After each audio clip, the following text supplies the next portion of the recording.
It was a peaceful assembly, as far as I could tell. There was no one throwing anything at the cops. There was no one acting violently. There was nobody apparently threatening. Everyone is yelling, but it's not illegal to yell, apparently. Well, in the city of Pittsburgh it is. And they just started arresting and dragging off occasional people who they thought were getting rowdy. And then they decided they were going to disperse the entire crowd and disperse people onto the, with both the sonic weapons, chemical weapons. They dispersed people onto the University of Pittsburgh campus, which they ended up occupying and pursuing people throughout the entire campus and tear gassing students and activists alike. Now, the next day is Friday, so that was a permitted demonstration. Could you describe that? On Friday, around 10 in the morning, they had the permitted march. Well, various smaller feeder marches started at 10 in the morning, which led to the permitted march from noon till around 4. They attempted to march down towards where the group of 20 ministers were meeting, and then marched across into a poorer district where they had a bit of a rally and a after march gathering, and then they all dispersed at around 5:30, and it went peacefully from there. So. You had said attempted. Did they?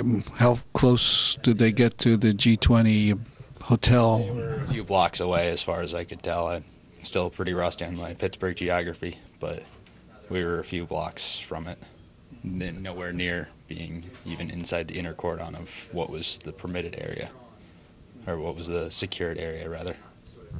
Do you think you were noticed by the delegates to the G20? I like to think so, but I don't really know. It could very well have been completely ignored by them. So. Could you describe what kinds of people were in the crowd? There was everyone there, from anti-war activists. There was a large contingent of IVAW there. What's IVAW? Iraq Veterans Against the War. Just show your shirt for a second.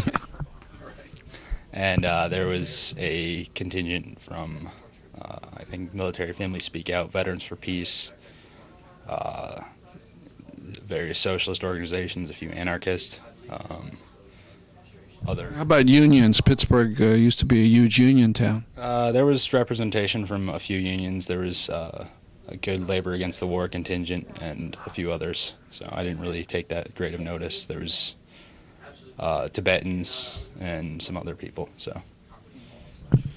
And so this march pretty much went without repression by the police, would you say? I wouldn't say without repression, because the police were there in force, in full riot gear, guarding the banks and department stores, and standing in a nice line of riot cops along all the potentially,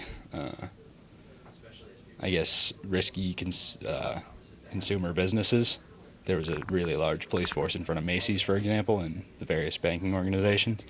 But once we crossed the bridge into the poorer district, the police presence pretty much evaporated. So there was a definite police presence there. They were aiming to be intimidating. They were armed in full riot gear with various weaponry. They had canine units, mounted units, well, horse-mounted units, motorcycle units. Pretty much anybody you can think of was down there in their full, hey, I want to kick some hippie ass mode. What did they need this huge police force for? I mean, who was invading Pittsburgh? I like to think the police were, because they brought in a mercenary contingent of police officers from around the country, from as far away as Arizona and Florida. But I guess they thought they needed protection from 8,000 activists that had peaceful intentions in mind. So. All right, so what happened later? I understand you got arrested. Yes, that night there was a rally put on by the University of Pittsburgh students in response to the police brutality from the previous night. The G20 summit was over and most of the ministers were on their way home, and the Pittsburgh students wanted a vigil for the people that had gotten tear gassed, maced, beaten, whatever last night. And more cops showed up than protesters. And I was down there working again as a street medic. And where was this? Schenley Plaza, the same site as the previous night. Which is in the University of Pittsburgh? It's in between the University of Pittsburgh and Carnegie Mellon University. Okay, so could you describe what you saw? everyone, like the plaza itself where the rally was supposed to be, was surrounded on three sides by riot cops when I got there, and there was a pretty big police presence. And as soon as we got there around 10 p.m. and it was already surrounded on three sides, and they were bringing in more and more cops. And I think at like 10:15 or 10:30, they were dispersing everybody, like people just hanging out, not doing anything violent, whatever. They just declared it an unlawful assembly and told everyone to disperse. At this point, the plaza was surrounded on four sides by riot cops in full gear, and they left a very narrow escape route. So we moved along the dispersal path, and we're trying to move the crowd in a calm, organized fashion so no one got trampled, hurt, or whatever. And we were pursued by lines of riot cops in full riot gear. We eventually had to hop a hedge into a park known as the Cathedral of Learning. And from there, I noticed that a photojournalist had been pretty badly tear gassed, and his friends were assisting him up the hill. So me and my medic partner and a few other medics moved to help him. And we were attempting to flush out his eyes when we noticed we were completely surrounded by the police forces. And I was mass arrested with a group of about 50 other people. How many were arrested that night, do you know? The best estimate is around 200. There were people beaten and arrested for waiting at bus stops. There was a girl that was running through the park that I was arrested in, just jogging, and she was caught up in the police lines, encircled and arrested. There was people studying. There were street medics like I was. About 8 of us were arrested, and just various other people. So. And how long did you stay locked up? I was in custody for around 18 or 19 hours.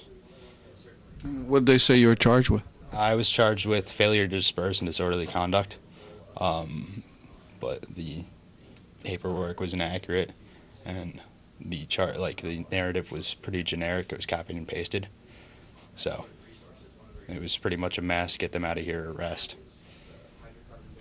And did you appear before a judge eventually? Yes, I was taken from the state correctional institution to the Allegheny County Jail, and I appeared before a judge who set a bail at $200, and then I appeared for my preliminary hearing a few days later. Now, before we get into that, there was a call put out here in Connecticut, telephone, various people from the mayor to the various correctional institutions, and I guess there was a good response to that. Do you think that had any effect on your treatment? I like to hope so. I had nobody told me that this had been going on until I got out and saw one of the Connecticut people waiting for us. But apparently the Connecticut anti-war groups were able to shut down the Allegheny County courthouse or Allegheny County jail's phone lines and a few other institutions just by mass barraging them with telephone calls. So that's pretty cool.